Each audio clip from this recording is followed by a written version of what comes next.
Negativity का प्रतीक होती है, तो उनके मन में जरूर कोई सफेद नीयत तो नहीं होगा काला कांच के पीछे। ठीक है, पहला चीज ये है। दूसरा चीज, उन्होंने लाइट सेंसर लगाया है अपने मशीन में, तो लाइट सेंसर सेंस कर सकता है कि मतदाता सामने खड़ा है या चला गया। ठीक है ना, तो ये दो माध्यमों से वोटों की चोरी हो सकती है, लेकिन वोट चोरी का कमांड कैसे पहुंचेगा, मशीन चोरी कैसे करेगी, तो उसका तरीका क्या है, हर चुनाव से 14 दिन पहले सिंबल लोडिंग एप्लीकेशन फाइल डाली जाती है वीवीपैट में। वो एक सॉफ्टवेयर प्रोग्राम होता है।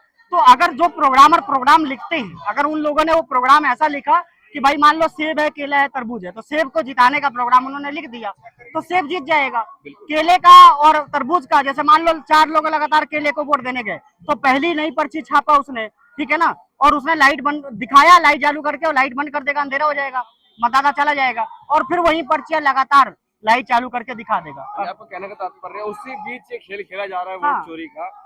थोड़ा आप ये पासबुक भी लोग लेके बैठे हुए हैं, क्या पासबुक? हाँ, क्या देखो ये पासबुक क्या है, ये देना जरा बड़े वाला। देखो ये वोट वापसी पासबुक कानून का नमूना है। हम चाहते हैं ऐसा पासबुक भारत के सभी मतदाताओं को मिले। ठीक है, ये पासबुक से फायदा क्या होगा, जैसे चुनाव आयुक्त का भरता जा रहा है, तो मुख्य चुनाव आयुक्त इस वोट वापसी पासबुक कानून के अधीन आवे। ठीक है, भारत के जैसे शिक्षा मंत्री है, तो शिक्षा मंत्री पूरा भारत बर्बाद कर रखा है। अभी उनके वजह से 15 से 20 लोग खुदकुशी करके मर गए, है ना, घर का चिराग बुझ गया। और अभी देखो महाराष्ट्र में भी एक पेपर लीक हो गया अभी कल परसों में। ठीक है ना, हमेशा पेपर लीक होते जा रहा है। ठीक है ना, और वो तो शिक्षा के लिए है पेपर, वो भी लीक हो गया है। अब आप देखिए कहाँ तक शिक्षा का स्तर गिरेगा। और भारत के मैं कई बिहार यूपी के कई सारे जिलों में मैं गया हूँ मैं, ठीक है, बिहार यूपी बंगाल झारखंड, वहाँ के बच्चे जो 8-8 10-10 क्लास में पढ़ रहे हैं ना, उनको हिंदी पढ़ने नहीं आ रहा है। ये हालत है शिक्षा का। तो शिक्षा मंत्री तो पूरे भारत को अशिक्षित कर रहे हैं। तो अगर उन्होंने गलती किया तो उनको नौकरी से हटाने का अधिकार हम मांग रहे हैं। ठीक है ना, उनको नौकरी से हटाया जाए और नए शिक्षा मंत्री को वोट वापसी पासबुक कानून के अधीन किया जाए। मान लो नया शिक्षा मंत्री आता है, अगर उसने भी भ्रष्टाचार किया तो उसको नौकरी से बदलने का अधिकार तो हमारे पास होना चाहिए। हम कितना आंदोलन करेंगे भाई। आज देखो यहाँ पे लगभग 50,000 लोग आके जा चुके हैं अब तक, 50,000 लोग। ठीक है ना, फिर भी वो दबा नहीं, क्यों? क्योंकि प्रधानमंत्री और मुख्यमंत्री का चुनाव तो ईवीएम से होता है। अगर वो ईवीएम की मदद से किसी तरीके से वोटों की चोरी करके वो जीत रहे होंगे तो उन्हें क्या फर्क पड़ता है, वो फिर से चुनाव जीत जाएंगे। मतलब पूरा मुद्दा आपका इसी पे है कि वोट चोरी करके सरकार अपनी सरकार बना रही है। हमारा मत ईमानदारी से बैलेट पेपर के द्वारा जा सकता है प्रत्याशियों तक। जिस मतदान कक्ष में वोटिंग हो रहा है वहीं पे मतदान खत्म होते ही गिनती हो, लाइव कैमरे के सामने, लाइव कैमरे का प्रसारण लोगों के मोबाइल और टीवी में हो, और उसके बाद भी नेता अगर बेईमानी करे तो उसको नौकरी से हटाने का अधिकार हो हमारे पास। भाई प्रधानमंत्री कौन होता है इन मंत्रियों को नौकरी पे रखने वाला? अगर प्रधानमंत्री 200 करोड़ लेके अगर नौकरी देने लग जाए, फिर तो 2-2 हजार कमाएंगे, 2-2 हजार करोड़। हमारा भला तो सोचेंगे नहीं, और क्या पता ऐसा ही हो रहा हो, जैसे एमएलए एमपी लोग अपना टिकट खरीदते हैं, ऐसे मंत्री लोग मंत्रालय खरीदो, तो पैसे के हमारे बारे में सोचेंगे। आप सोचो। बात तो सही है, सही बोल रहे हो आप। पर अभी जो स्पष्टीकरण है कि सरकार ने अभी इनके प्रोजेक्ट की प्रतिक्रिया नहीं दी है और आप ये ईवीएम को लेके आ चुके हो, तो क्या लगता है कि सरकार कुछ प्रतिक्रिया देगी? देखो हम 2019 से मांग कर रहे हैं। हम 2019 के दिसंबर में ही जंतर मंतर पे डेमो करके दिखा दिए थे अपनी मशीन से।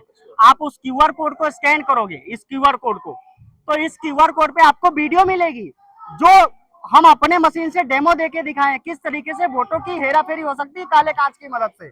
उस जो मशीन है उस क्यूआर कोड पे मिलेगा, उसका आविष्कार राहुल मेहता ने किया है। ठीक है, हम 2019 के दिसंबर से लगातार डेमोन्स्ट्रेशन कर रहे हैं जंतर मंतर पे, हर दूसरे सप्ताह। इस बार इलेक्शन कमीशन ने यहाँ के पुलिस थाना के पुलिस के ऊपर दबाव बनाया। फिर पुलिस वालों ने बोला कि अगर आप मशीन लेके आओगे यहाँ पे अपना, तो हम आपके ऊपर लीगल एक्शन लेंगे। तो हमने कहा भाई हम इतने ताकतवर नहीं है, हमारे पास इतना पैसा नहीं है केस लड़ने का, इसलिए हम लोग मशीन लेके नहीं आए। तो चुनाव आयोग अब वीडियो फैल गई है, कम से कम 10-20 करोड़ लोगों को मालूम पड़ गया है, इस बारे में जानकारी हो गया है कि वोटों की हेराफेरी हो सकती है। इसलिए इलेक्शन कमीशन इतना डर गया है कि वो यहाँ पे पुलिस वालों के ऊपर दबाव बना के मशीन लाने से हमें रोक दिया। आपकी बात मैं समझ पा रहा हूँ। अभी पश्चिम बंगाल में से इलेक्शन हुए तो वहाँ पे बीजेपी पूरे पूर्ण समर्थन में आई। मैं किसी पार्टी या किसी विशेष को टारगेट नहीं कर रहा हूँ। वहाँ रिजल्ट आने के बाद 3,000 के लगभग ईवीएम नष्ट हो गए। तो मतलब आपको क्या लगता है इस पे कुछ था बड़ा खेला या नहीं? हाँ, हो सकता है, क्या पता उन्होंने वीवीपैट की पर्चियों की गिनती नहीं किया हो और बिना गिनती किए ही किसी को चुनाव जिता दिया हो, और बाद में ऐसा मांग उठता कि भाई क्या नाम है कि आप क्या नाम है गिनती करो, तो उनकी भ्रष्टाचार मालूम पड़ जाती, तो इसलिए उन्होंने जला दिया हो, ऐसा हो सकता है। मतलब कहीं ना कहीं आप रिलेट कर पा रहे होंगे कि इनका लेकिन सबसे बड़ा मुद्दा क्या है ना, देखो केवल 2-4 प्रोग्रामरों के द्वारा 10 लोगों की मदद से हम 30% वोट चोरी कर सकते हैं, मतलब 100 में 30 वोट। तो हमें इतना जलाने का, हल्ला मचाने का क्या जरूरत पड़ेगा? उससे भी ज्यादा कोई, मतलब 30% से भी ज्यादा वोटों की चुराना हो तब जाके ऐसा काम हो सकता है। तो क्या पता है इसलिए हो वहां पे, मतलब 30% वोट चुराने के बावजूद भी अगर वो नहीं जीत रहे हो तो क्या पता उस दूसरा तरीका अपनाए हो और इसलिए मशीन जलानी पड़ी हो। मेरे को उसके बारे में पता नहीं, पर ऐसा हो सकता है। मैं इसलिए आपने ये कहा कि आपको ईवीएम यहाँ पे लाने नहीं दिया जा रहा, और हाँ, जैसे कि आप बोल रहे डेमो हो मशीन हमारा, आप देखो डेमो तक इलेक्शन कर कमीशन सकते को हमने 40,000 का डीडी चेक का ड्राफ्ट भेजा है कि आप हमें मशीन दो, अगर पैसा लेना है पैसा ले लो। हमने भेज दिया है लेटर उनको, फिर भी 2 साल हो गया, 2 साल से ज्यादा 2.5 साल हो गया, अभी तक उन्होंने अपना मशीन नहीं दिया मुझे। जरा इसको जूम करना। ये 12/2/2024 का एक वो है, इसकी पुष्टि तो हम नहीं करते हैं, लेकिन हाँ यहाँ पे ये लोग खड़े हैं। हाँ, लीगल कार्रवाई कर सकता है ना कोई, अगर हमें ये झूठ हाँ, दिखा रहे हो तो। ये देखिए यहाँ पे राइट टू रिकॉल पार्टी, ये पूरा दिखा रहे हैं, बकायदा मोहर है, बकायदा चेक है इलेक्शन कमीशन के नाम।